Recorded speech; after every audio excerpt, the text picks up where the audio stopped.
бо дар назардошти зиёд будани талабот ба картошка дар бозори истеъмолӣ, кишоварзони ноҳияи Ҷалолиддини Балхӣ соласол дар кишти асосӣ ва такрорӣ майдони парвариши ин зироатро васеъ карда, ҳаҷми истеҳсоли онро зиёд менамоянд.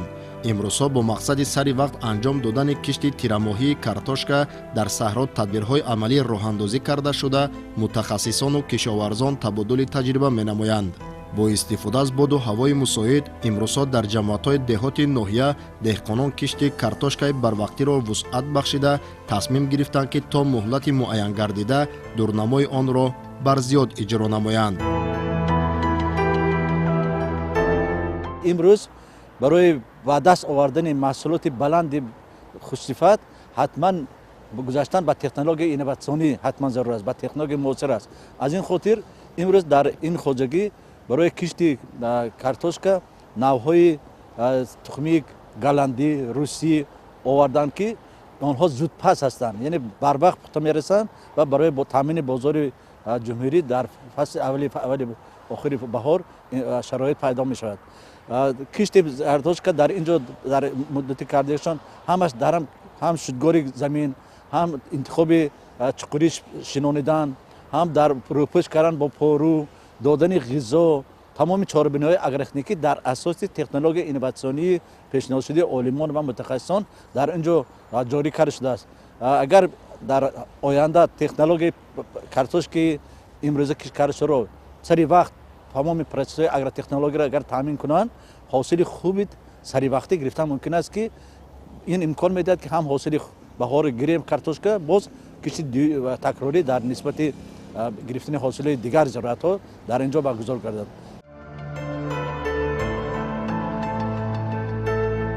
бо дар назардошти бардоштани ҳосили дилхоҳи маҳсулот бо ташаббуси мақомоти иҷроияи ҳокимияти давлатии ноҳияи Ҷалолиддини Балхӣ оид ба қоидаҳои агротехникӣ кишти картошка семинар-машварати кушоди саҳроӣ доир гардид, ки дар он роҳбарияти ноҳия, раисони ҷамоатҳои шаҳраку деҳот ва олимону мутахассисони соҳа ширкат варзида ба деҳқонону хоҷагидорон тарзи дурусти кишт, парвариш ва омилҳои рӯёнидани ҳосили фаровони ин маҳсулоти серғизоро маълумот доданд. طبق دورنمای سرریاست کشاورزی ولایت خرطوم امروز در ناحیه جلالدین بلخی 362 گکتار کشتی کارتوشکا در نظر داشته شده بود که تا امروز کشاورزان ناحیه در میدان 100 گکتار کشتی کارتوشکای بروقتی را گذراندند. خواجگیداران نیت دارند که تا 20 ماه روان کشتی کارتوشکا را با پرگی به اجرا رسانند. در ناحیه ما اقلیمش گرمتر می باشد. اصلا تخمیای نوی مسچای کوهی و از تخمیایی که از فدراسیون روسیه آورده شده است کشت و پرورش کرده می شود. در تمام جماعت‌های شهرک دهات ناحیه اقلیم خوب است، کشت کارتوشکا ادامه دارد.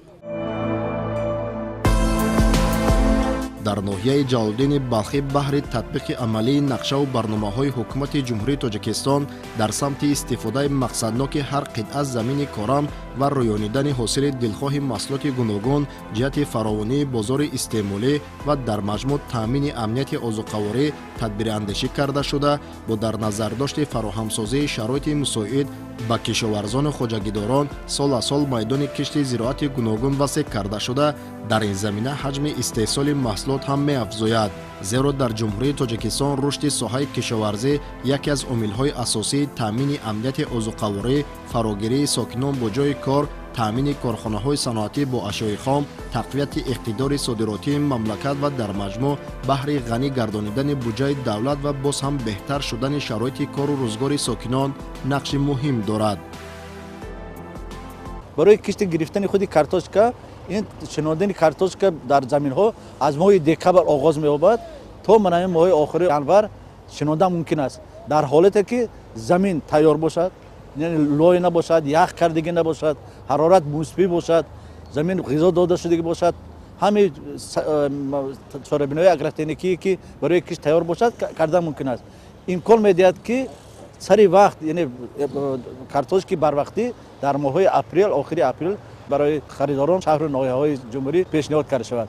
имконоти дигар зироатҳо ҳаст, ки ҳамин маҳсулотро мо нисбати дигар минтақаҳо 15-20 рӯз то 1 моҳ барвақт дар ин ҷо истеҳсол кунем ва барои таъмини саривақтии бозорҳо шароитҳои муҳайё намоем. баҳри боз ҳам манфиатовар намудани ин бахши хоҷагидорӣ кишоварзони ноҳияи Ҷалолиддини Балхӣ таи солҳои охир аст ки кишти картошкаи барвақтиро бо усулҳои муосир ба роҳ мемонанд. раванди бо низоми кишти картошкаи барвақтӣ таҳти таваҷҷӯҳи махсус қарор дошта, масъулини мақомоти маҳаллӣ барои дастрасии тухмӣ ба иқлим мутобиқу пешпасак ва таъмини техникаи муосири кишткунанда ба хоҷагидорону кишоварзон мусоидат намуданд. бинобар маълумоти раёсати кишоварзии ноҳия, дар мавсими имсола дар хоҷагиҳои ҷамъиятиву кооперативҳои истеҳсолӣ дар масоҳати беш аз 360 гектар кишти картошкаи барвақтӣ пешбинӣ гардида, то имрӯз дурнамои он зиёда аз 150 гектар иҷро гардидааст. дар вақте кишт кардан масофаи байни картошка, чуқурии ҷойгиришавии онҳо, замина якбора нарм кардан, якбора ғизо доданро якбора ба анҷом мерасонад. ба хотири он ки дар вақти кишт ҳамин чорабиниҳои ғизодиҳию нарм кардану шинонидану яъне ба навбат гирифтани чуқурии шинонидану масофаи байни картошка бояд бошад. дар он вақт ҳам сифати шинонидан хуб мешавад, ҳам баромадани растаниҳо дар як самт мегузарад. ин ба манфиат аст, ҳам аз нуқтаи назари иқтисодӣ ҳам фоидао аст, чунки як техника метавонад ки кори садҳо нафарро иҷро кунад. дар ҳолати набудани техника истифода бурдани корҳои дастӣ ҳам зарур ҳаст. фақат дар вақти шинонидани картошка ҳаракат кардан дар кор аст ки ҳамун ҷои картошка ки мемонемо аз тарафи офтобра бошад ки ба ҳамун картошка гармӣ расаду дар вақташ сабзида барояд ва ба пухта расад.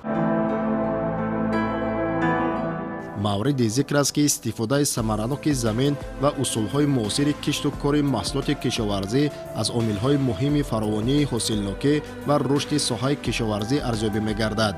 бо дар назар дошти ин нукта, кишоварзони ноҳия дар раванди кишт ва коркарди зироати парваришнамудаашон қоидаҳои агротехникиро пурра риоя карда, аз он ҳосили фаровон ба даст меоранд. картошки тухмӣ аслан андозаш барои шинонидан ҳамин 50 то 70-75 грамм буд наштако ки картошки дар инҷо шинонидага ба стандарт мувофиқ буд, чунки махсус барои тухмӣ тайёр карда шудааст, ҳамон андозаро дорад. дар ноҳияи Ҷалолиддини Балхӣ имрӯзҳо аҳли заҳмат дар ҳама ҷамоатҳои деҳот дар асоси тавсеяи олимони соҳа кишти картошкаро вусъат дода, боварӣ доранд ки бо иҷрои дурусти амалҳои марбут ба парвариш, ҳосилнокиро баланд бардошта, ба ин восита дар таъмини талаботи бозори истеъмолии кишвар ҳиссаи арзанда мегузоранд. зимни чунин як семинар-машварат ва суҳбату вохӯриҳои кушоди саҳроӣ, хусусиятҳои хоси кишт ва парвариши картошкаи тирамоҳӣ ки дар заминҳои ҳосилхези кооперативи тухмипарварӣ ба номи Ниёз Муҳаммад Бегуфи ҷамоати деҳоти Навобод баргузор гардид, кишти картошка гузаронида шуд. зикр гардид ки дар сурати обёриву таъмини саривақтии марзҳои киштшуда бо нуриҳои фоиданок имкони бардоштани ҳосили фаровон аз эҳтимол дур нест. тавре мушоҳида мегардад, имрӯзҳо кишти картошка дар кооперативи тухмипарварӣ ба номи Ниёз Муҳаммад Бегов бо вусъат ҷараён дошта, аҳли заҳмат бо истифода аз тухмиҳои хушсифат ва техникаи соҳавӣ иқдом гирифтанд ки дурнамои кишти картошкаро дар муҳлати пешбинишуда ба анҷом расонанд. кишти картошка ҳар сола мо моҳи ноябр декабр кишт мекардем. Сабаб барвақттар кишт намудан баромадани ҳамин картошка хунукҳои бемаҳал меомад, кишти картошка моро хунук мезад. Имсол тибқи таҷрибаи хоҷагиҳо деҳқонои дар инҷа кишти картошка мегузаронанд. моҳи декабр январ интихоб кардан, аллакай мо охири моҳи декабр аввали моҳи январ кишта сар кардем. тибқи нақшаи дурнамои ҳукумати ноҳия вобаста карда шуда дар ҷамоати деҳоти Навобод 41 гектар мебошад ки ҳар рӯз дар тибқи нақша мо 1.5 то 2 гектара кишт намуда истем дар хоҷагии деҳқонӣ, дар хоҷагии Ниёз Муҳаммад Бегов. ҳаҷми заминое ки калон ҳаст бо техникаи ҳозиразамон кишт намуда истем ки тезтар мо аҷрои нақша бароем. дар семинар-машварат ҳамчунин тарзи истифодаи нуриҳои органикӣ ва маводҳои минералӣ низ ба нақша гирифта шуда буд. умуман дар шароити кунунӣ тадбири зайлро бештар хоҷагиҳои тухмипарвар ҷонибдорӣ карда дар заминҳои фарох навъҳои беҳтарини картошкаро кишт мекунанд, то ҳосили дилхоҳ ба даст оварда захираи тухмиро низ боэътимод гардонанд. шинонидани картошка аз кӯҳан амали дастаҷамъӣ буд ва дар ин росто сифати кор ҳам мувофиқи талабот ҷараён мегирад. ба ҳамин хотир дар хоҷагии тухмипарварӣ ба номи Сафар Ҷумаев нафароне ки ба шинонидани картошка машғул буданд хеле зиёд ба назар мерасид. дар кооперативи тиҷоратии Турахон Эсанқулов низ тамоми заминҳое ки бояд кишти картошка гузаронида шавад аз навъҳои тухмии русӣ буда ҳар сол деҳқононаш ҳосили хуб ба даст меоранд. дар ҷамоати Халивар тибқи нақша 55 гектар кишти картошка нақшагузорӣ шудааст ки то имрӯз мо 10.5 гектар кишта тамоми коркарди агротехникӣ қатӣ ки мана таъмини тухми хушсифат, мачои кӯӣ, тору, доруҳои минералӣ, манавӣ замина аввал ки барои дилхоҳ ҳосили хуб гирифтан бояд ҷуфти хушсифат бошад. Дидем ки мана замина чӣ қадар барои кишти картошка хуб омода кардагиянд. Мо имрӯз иқдом гирифтем ки мана тамоми мардум хати дар заминҳои ҳосилхез кишти картошкара сар кунем. Мана то имрӯз 10 гектар киш шуд. Бо иқдом дорем ки ҳамира ба рӯзҳои наздик 55 гектара ба сомон расонем. дар рафти машварати кушоди саҳроӣ дар ҳама ҷамоатҳои деҳоти ноҳия кишоварзон оид ба занҷираи истеҳсоли картошка дар кишти тирамоҳӣ шуруъ аз интихоби тухмӣ, коркарду омодасозии қитъаи замини мавриди кишт, раванди кишт ва марҳилаҳои баъдии парвариши он табодули назар карданд. дар шароити мусоиди обу замини ноҳияи Ҷалолиддини Балхӣ бо дар назардошти риояи дурусти қоидаҳои агротехникаи парвариш аз кишти картошка рӯёнидани ҳосили фаровон имконпазир мебошад. ҷиҳати иҷрои дастуру супоришҳои ҳукумати ҷумҳурии Тоҷикистон дар самти истифодаи самараноки заминҳои корам ва анҷоми саривақтии кишти картошка дар ноҳияи Ҷалолиддини Балхӣ масъулин дар ҳамкорӣ бо хоҷагидорон тадбирҳои натиҷабахшро амалӣ менамоянд. дар баъзе деҳотҳои ноҳия агар лундаи картошкаро дар шакли зинда шинонанд, вале дар деҳаи Кормонсарой онро тақсим карда қисмати сабзшударо рӯ ба офтоб мешинонанд, чунки ин усул ҳам ба манфиати кор будааст.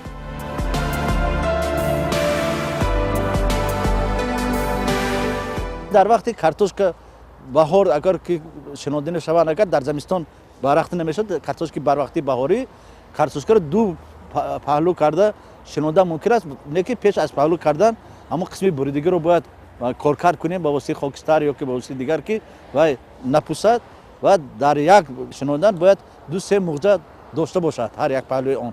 ҳамон ҳам бояд ба тарафи офтобрӯ дар чуқури на он қадар чуқури 6-8 сантиметр шинода мешавад ва рӯпӯш карда шавад ки имконоти тез сабзиши онҳо таъмин карда шавад. барои ин ҳар ду усулро ҳам дар ҳолати зарурӣ истифода бурдан мумкин аст, чунки картошкаҳои калон ҳаҷм дар вақти киш кардан аллакай 3-3.5 тонна 4-5 тонна картошка меравад ки ин аз нуқтаи назари иқтисодӣ инқадар фоиданок нест. натиҷаи заҳмати софдилонаи деҳқонони ноҳия буд ки соли ҷорӣ онҳо аз кишти баҳории зироатҳои гуногуни кишоварзӣ ҳосили дилхоҳ бардошта маҳсулоти аз талаботи саҳмдорони хоҷагиҳояшон барзиёдро ба бозорҳои кишвар содирот намуданд. иброз гардид ки бо дар назардошти мусоид будани шароити иқлими водӣ кишти картошкаи барвақтӣ дар ноҳия имкон медиҳад ки дар фасли баҳор ҳосили фаровону хушсифати он ҷамъоварӣ гардидаву талаботи бозори истеъмолӣ таъмин карда шавад. 5 сол мешавад мо ҳамин заминда картошкаи машҳои кӯҳӣ мекорем. имсол ина ба нави дигар кор дестем, дар байни пушта мекорем барои нама бисёртар меқапа, бо болош пору мекунем ки мо да бориш омонам дертарай барои рӯи хотири ҳавай дар байни пушта кардесем ҳам бо ҷубор мегирем бо коркарша ба техникаи хурдкатӣ. поруи нав қувваташ баландтарай, гармиро бо нағз мегирад, намам нағз меқапа. баъде ки картошка ки биромад бо ҳам порува дар дуруш тит карда техникаи хурдкатӣ зада бо дар бехуш мебардорем, ҳам замина мулоим меқапа, бо ҳосилнокиш нағзтар мешавад. дар ин шаб рӯз аз рафти сабзишу рӯиши зироати кишкгардида чунин бармеояд ки деҳқонон бо риояи қоидаҳои агротехникӣ сари вақт обёрӣ намудани қитъаҳо ва таъмини зироат бо нуриҳои минералӣ ба гирифтани ҳосили фаровон ноил мегарданд. агар имрӯзҳо дар қитъаҳои муайян кишти картошкаи барвақтӣ идома дошта бошад, дар масоати дигари хоҷагиҳои деҳқонӣ ва наздиҳавлигӣ ҳосили якчанд намуди зироат ба монанди сабзӣ, карам, гулкарам, лаблабо, турбу шалғам ва дигар номгӯи зироат ҷамъоварӣ гардида истодааст. خیلی که شما میبینید هم کشتی کارتوشکا گذارنده ایستادیم، هم جمعواری حاصل گلکرم هم کرده ایستادیم که این بسیار اقلیم خوب میباشد برای کشاورزان. کشاورزان و خوجگیداران ناحیه وابسته به شرایط مساعد اقلیم و تجربه خوب کاری همساله در مقیاس جمهوری از اولین ها شده کشت و پرورش زراعت گوناگون را به راه مانده حاصل دلخواه به دست می‌آورند. دهقانان ناحیه جلالدین بلخی در نتیجه زحمت صافدلانه و رعایت قاعده‌های اگرتکنیکی کشت و پرورش در فراوان حاصلی و تامین بازار استعمالی با محصولات خوشصفت سهم نظررس دارند. عموماً در جماعت‌های شهرک و دهات ناحیه کشت کارتوشکا در سطح بلند جریان داشته اهل زحمت کوشش دارند که در مهلت‌های مقرر گردیده دورنمای کشت این محصولات را تامین و به نتیجه‌های بلند استحصالی نائل گردند.